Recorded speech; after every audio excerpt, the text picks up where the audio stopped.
Chicken आलू करी बनाने के लिए यहाँ पे सबसे पहले मैंने ऐड किया है प्याज। इसके साथ ही मैंने 2 अदद टमाटर ले लिए जो मैंने काट के इसमें डाल दिए। थोड़ा सा पानी, तकरीबन 1 गिलास इसमें मैंने पानी ऐड किया है। 1 टेबलस्पून सुर्ख मिर्च, 1 टेबलस्पून हल्दी पाउडर और हस्बे जायका नमक ऐड करके हमने इसको पानी खुश्क होने तक गला लिया। तमाम चीज़ों को अच्छे से ग्राइंडर में डाल के ग्राइंड कर लिया। ऑयल मैंने यहाँ पे ऐड किए हैं 3 बड़े चम्मच। देखें यहाँ पे ऑयल और मसाले अच्छे से फ्राई हो रहे हैं। मैंने यहाँ पे 2 टेबलस्पून अदरक लहसुन का पेस्ट इसमें ऐड किया है।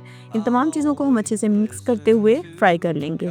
कोरमा मसाला ऐड किया है मैंने। चिकन यहाँ पे मैंने 1 केजी लिया है। इसको हमने धो के अच्छे से इसके अंदर ऐड कर दिया और हम इसको कलर चेंज होने तक फ्राई कर लेंगे। आलू मैंने यहाँ पे ऐड किए हैं तकरीबन ½ केजी, फ्राई कर लेंगे। अब देखें ये तमाम चीज़ें अच्छे से फ्राई हो चुकी थी तो हमने यहाँ पे ऐड किया पानी। पानी आपने अपने अकॉर्डिंगली ऐड कर लेना है। जितना आप शोरबा बनाना चाहते हैं उतना आप इसमें पानी ऐड कर लें। ऑयल आने तक हमने इसको पका लिया। तो यहाँ पे हमारी चिकन आलू करी रेडी हो चुकी है।